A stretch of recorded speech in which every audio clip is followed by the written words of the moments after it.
Swami Vivekananda scholarship বর্তমানে application কিন্তু শুরু হয়ে গেছে ফ্রেশ এবং রিনিউয়াল উভয় স্কলারশিপ। কিভাবে তোমরা আবেদন করতে পারবে সেই নিয়ে অলরেডি এ টু জেড ডিটেলে একটি ভিডিও আমি বানিয়ে দিয়েছি। ডেসক্রিপশনে তার লিঙ্ক দিয়ে রাখবো বা চ্যানেলে ভিজিট করেও কিন্তু তোমরা দেখে নিতে পারো। কিন্তু আজকের এই ভিডিওতে আমি তোমাদেরকে কিছু বলতে চলেছি, মানে কিছু সতর্ক বলি তোমাদেরকে আমি বলবো, ঠিক আছে?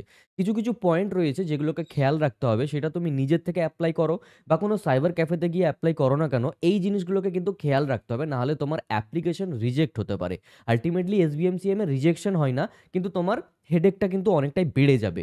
কখনো নতুনভাবে অ্যাপ্লিকেশনকে রি-এডিট করা লাগবে, রি-আপলোড লাগবে তোমার ডকুমেন্ট, বা খুব বেশি কোনো প্রবলেম হলে কিন্তু তোমাকে বিকাশ ভবনের অফিস পর্যন্ত যেতে হতে পারে। তো এই সকল জিনিসগুলো যাতে না হয়, তার জন্য সম্পূর্ণ ভিডিওটিকে দেখতে থাকো। আমি কিছু তোমাদেরকে পয়েন্ট বলবো এবং সেই পয়েন্টগুলোকে ভালো করে কভার করবে। তাহলে কোনো সমস্যা হবে না। ঠিক আছে? তো চলো সম্পূর্ণ ভিডিওটিকে দেখতে থাকো। আমার নাম বিক্রম। তোমরা সকলে দেখছো বিক্রম পাল ইউটিউব চ্যানেল। তো চলো ভিডিওটিকে শুরু করা যাক। আচ্ছা, ভিডিওর শুরুতেই একটি কথা বলবো, যারা এখনো পর্যন্ত চ্যানেলটিকেই সাবস্ক্রাইব করোনি, সাবস্ক্রাইব করে নোটিফিকেশন বেলটিতে অল দাবিয়ে দিতে পারো। কারণ আমরা 50,000 সাবস্ক্রাইবারের মাইলস্টোন হিট করতে চলেছি। আর মাত্র 5,000 সাবস্ক্রাইবার হলেই আমরা কিন্তু 50,000 সাবস্ক্রাইবার্সের মাইলস্টোন অ্যাচিভ করতে চলেছি। এবং 50,000 সাবস্ক্রাইবার হয়ে গেলেই যে আমি একটি গিভঅ্যাওয়ে অ্যানাউন্স করতে চলেছি, সেই নিয়ে অলরেডি আমি একটি ভিডিও বানিয়েছি।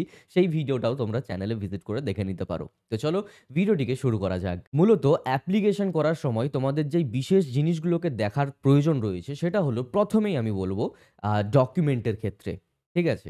এবার ডকুমেন্টের ক্ষেত্রেও যে বিশেষ যেই ডকুমেন্ট, সেটি হলো তোমাদের ব্যাংক অ্যাকাউন্টের পাসবুকের স্ক্যান্ড পিডিএফ। ঠিক আছে? তোমাদের যেই ব্যাংক অ্যাকাউন্টের যেই পাসবই রয়েছে, সেই পাসবইয়ের যেই ফার্স্ট পেজটা থাকছে এবং সেই ফার্স্ট পেজে তোমাদের সঠিক আইএফএসসি কোড, তোমাদের সঠিক account number, account holder name, MICR code বা ব্রাঞ্চ কোড বা ব্রাঞ্চ নেম ইত্যাদি যাবতীয় ডিটেইলস যে রয়েছে, সেগুলো যেন ক্লিয়ারলি দেখা যায়। এখন প্রশ্ন হচ্ছে, আমরা যে আপলোড করব ডকুমেন্ট, তাতে তো ক্লিয়ারলি দেখা যাবে, মানে ব্যাংক পাসবুকের ছবি দিচ্ছি তো এইসব কিছু তো থাকবে, স্বাভাবিক ব্যাপার। কিন্তু না, সেটা কথা না। কথা হচ্ছে, পাসবুকের যেই প্রিন্টিংগুলো থাকে অনেক সময় দেখা যায় যে সেগুলো কিন্তু ফ্যাকাশে থাকে। ওকে? তো সেক্ষেত্রে যখন আমরা পুনরায় সেটাকে আবার স্ক্যান করি, তো সেটা আরো ফ্যাকাসে হয়ে যেতে পারে।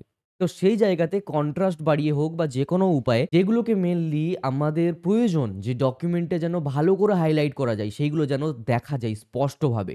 আদারওয়াইজ কিন্তু তোমাদের অ্যাপ্লিকেশনে কিন্তু প্রবলেম হতে পারে। মানে ব্যাংক অ্যাকাউন্টের ডিটেইল যদি না ভালো করে পাওয়া যায়, তাহলে কিন্তু টাকা ঢুকতে অসুবিধে হবে। দেখবে তোমার বন্ধুদের টাকা ঢুকে যাচ্ছে, কিন্তু তোমার টাকা হয়তোবা ঢুকছে না। ওকে? কারণ রিজেকশন তো এসবিএমসিএম এ হয় না। রিজেকশন কি? মানে তুমি এপ্লাই করতে পারবে না যখন তোমার 60% নাম্বার থাকবে না। সেক্ষেত্রে জিনিসটাকে করা যায়। কিন্তু এপ্লাই করে দেওয়ার পর তোমাদের এই সকল জিনিসগুলোর জন্য টাকা ঢুকতে মানে ডিলে হয়ে যায়। বা তোমাদেরকে আরো হ্যারাস হতে হয় যে বিভিন্ন টাইপের অ্যাপ্লিকেশন জমা করা, ডকুমেন্টকে রি-আপলোড করা বা বিকাশ ভবন যাওয়া। তো ব্যাংক অ্যাকাউন্টের ডিটেইলগুলো যেন ভালো করে বোঝা যায়। এবার শুধু এখানেই না, এছাড়াও আরো কিছু তোমাদেরকে জেনে রাখতে হবে। যেমন ব্যাংক অ্যাকাউন্টটি অনেক আগেকার পুরনো হলে চলবে না। এসবিআই ব্যাংকে তো তাও ঠিক আছে। কিন্তু পাঞ্জাব ব্যাংকের মতো ব্যাংকগুলোতে তুমি যদি ১ বছর লেনদেন না করো বা তার বেশি যদি লেনদেন না করো, তাহলে কিন্তু সেক্ষেত্রে তোমাদের ব্যাংক অ্যাকাউন্টকে ল্যাপস করে দেওয়া হয় বা ফ্রিজ করে দেওয়া হয় বা হোল্ড করে দেওয়া হয়। এতে কি হয়? তুমি যদি ওই ব্যাংক অ্যাকাউন্টটিকে দিয়ে দাও, টাকা কিন্তু ক্রেডিট হবে না। সমস্ত ডকুমেন্ট দেখবে সবকিছু ঠিক আছে, বা বিকাশ ভবন দেখছে যে হ্যাঁ, ফর্মে যাবতীয় ডিটেল আছে এবং ডকুমেন্টে ডিটেল কিন্তু ম্যাচ করে যাচ্ছে। ইট মিনস দ্যাট এ টাকা পাবে। টাকা রিলিজও করে দেওয়া হবে। কিন্তু তোমার ব্যাংক অ্যাকাউন্টে পৌঁছবে না।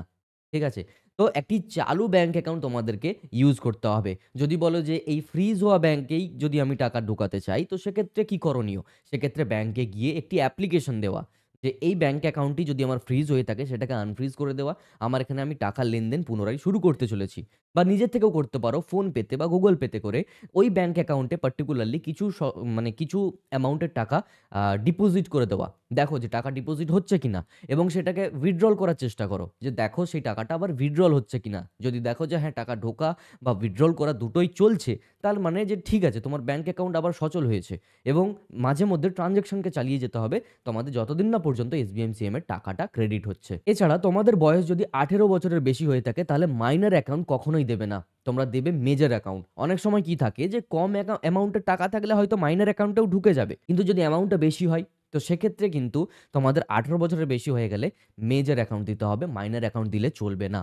ওকে? সো এই জিনিসগুলোকে কিন্তু খেয়াল রাখতে হবে। নাম্বার 2 মোস্ট ইম্পোর্টেন্ট সেটি হলো ইনকাম সার্টিফিকেট। ইনকাম সার্টিফিকেটের বিশেষ কয়েকটা লিস্ট রয়েছে এবং ওই বিশেষ লিস্ট বাদে তোমরা কিন্তু ইনকাম সার্টিফিকেট জমা করতে পারবে না।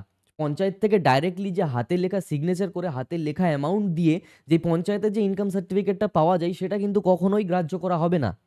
সেটাকে কিন্তু বিডিও অ্যাপ্রুভড কিন্তু ইনকাম সার্টিফিকেট তোমাদেরকে দেওয়া প্রয়োজন লাগবে। না হলে কিন্তু তোমাদের অ্যাপ্লিকেশন অ্যাপ্রুভ করা কখনোই হবে না। ঠিক আছে? ইনকাম সার্টিফিকেটটা তোমাদেরকে প্রপারলি দিতে হবে। ওকে? এবং ইনকাম সার্টিফিকেট নিয়ে তোমাদের যাবতীয় কোয়েরিজ রয়েছে তোমরা চাইলে আমাকে কমেন্ট করতে পারো। কারণ ইনকাম সার্টিফিকেট নিয়ে বিভিন্ন জনের বিভিন্ন টাইপের প্রবলেম থাকতে পারে। এবার সেই সমস্ত প্রবলেমগুলোকে নিয়ে পারলে আমি একটি ডেডিকেটেড ভিডিও বানাবো যে ইনকাম সার্টিফিকেটের এই জিনিসগুলোকে কিন্তু করণীয় বা কিভাবে কি এপ্লাই করবে, কিভাবে কি ইনকাম সার্টিফিকেট পাবে, সেই প্রসেস নিয়ে যদি তোমাদের ডাউট থেকে থাকে আমাকে কমেন্টে জানাতে পারো। আমি ডেফিনিটলি একটি লং ভিডিও বানিয়ে দেবো যাতে তোমাদের ক্লিয়ার কাট একটি স্পষ্ট ধারণা হয়ে যায়। ঠিক আছে? এবং আরেকটি কথা, তোমাদের অ্যাপ্লিকেশন যে এই মুহূর্তেই তাড়াহুড়োর সাথে করতে হবে তার কোনো মানে নেই। ঠিক আছে? অ্যাপ্লিকেশন এখনো চলবে। দীর্ঘ সময় পর্যন্ত চলবে। তাই সমস্ত ডকুমেন্ট কিন্তু রেডি করে নাও একদম ভালোভাবে। তারপরে এপ্লাই করতে পারো। অসুবিধা নেই। ঠিক আছে? এছাড়াও আমি অনেক আগে থেকে বলেছিলাম যে যাদের ডকুমেন্ট এখনো রেডি নেই, ডকুমেন্টকে এটলিস্ট রেডি করে রেখে নিও। কারণ যখন এপ্লাই করবে তখন তাড়াহুড়োতে যাতে না কোনো ভুল হয়ে যায়। এবার যারা তা সত্ত্বেও এখনো পর্যন্ত ডকুমেন্টকে রেডি করতে পারোনি, অসুবিধা নেই। তাড়াহুড়ো করবে না। আরামসে করবে এবং তারপরে ভালোভাবেই কিন্তু এপ্লাই করবে। ঠিক আছে? কারণ মাথা ঠান্ডা রেখে না এপ্লাই করলে কিন্তু তোমাদের ভুল হতে পারে এবং তার পরবর্তীতে তোমরা প্রবলেম ফেস করতে পারো। এছাড়াও আধার কার্ডের নামের সাথে নিজের নামের যদি মিসম্যাচ হয়ে থাকে, ধরে নাও আমার নাম বিক্রম পাল, কিন্তু আমার আধার কার্ডে লেখা রয়েছে বিক্রম কুমার পাল। তো কুমার যদি আমি অ্যাপ্লিকেশনের মধ্যে না দিয়ে থাকি তো সেক্ষেত্রে আমার অ্যাপ্লিকেশন কিন্তু রিজেকশনে আসতে পারে। তো আধার কার্ডের সাথে তোমার ডিটেইল যেন ম্যাচ হয় বা তোমার আইডেন্টিফিকেশন ডকুমেন্টের সাথে যেন ফর্ম যখন ফিল আপ করবে তার জন্য ম্যাচ থাকে। ইনফ্যাক্ট শুধু তোমার না, তোমার বাবার বা তোমার মায়ের যাবতীয় যে ডিটেইল তোমরা ফর্ম ফিল আপের সময় আপলোড করো সেইগুলোও কিন্তু যেন ম্যাচ হয়ে থাকে। ঠিক আছে? না হলে কিন্তু অ্যাপ্লিকেশন রিজেক্ট হতে পারে। তো এই সকল জিনিসগুলো কিন্তু তোমাদেরকে খেয়াল রাখতে হবে যখন তোমরা অ্যাপ্লিকেশন তার নিজে ফর্ম ফিল আপ করো, তা কোনো সাইবার ক্যাফেতে গিয়ে ফিল আপ করো না কেন। তোমাদের কিন্তু এই জিনিসগুলোকে খেয়াল রাখতে হবে। কারণ সাইবার ক্যাফেতে গিয়েও যদি তুমি ফিল আপ করো এবং এই সকল ভুলগুলো যদি হয়ে থাকে, তো ডেফিনিটলি ভুগতে তোমাকেই হবে নাকি ওই সাইবার ক্যাফের দাদাকে বা কাকুকে। ঠিক আছে? তো এই হলো কয়েকটা ক্লিয়ার কাট কথা যেগুলো তোমাদেরকে খেয়াল রাখতে হবে। এই ভিডিওটা ছিল এই পর্যন্তই। যদি ভিডিওটি ভালো লেগে থাকে তাহলে একটি লাইক করে দাও এবং শেয়ার করো তোমার বন্ধুদেরকে যাতে সে না কোনো ভুল করে বসে এবং চ্যানেলটিকে সাবস্ক্রাইব করে নাও এই টাইপের আরো ভ্যালুয়েবল কনটেন্ট পেতে হলে। Thank you so much to all of you for watching this video. By.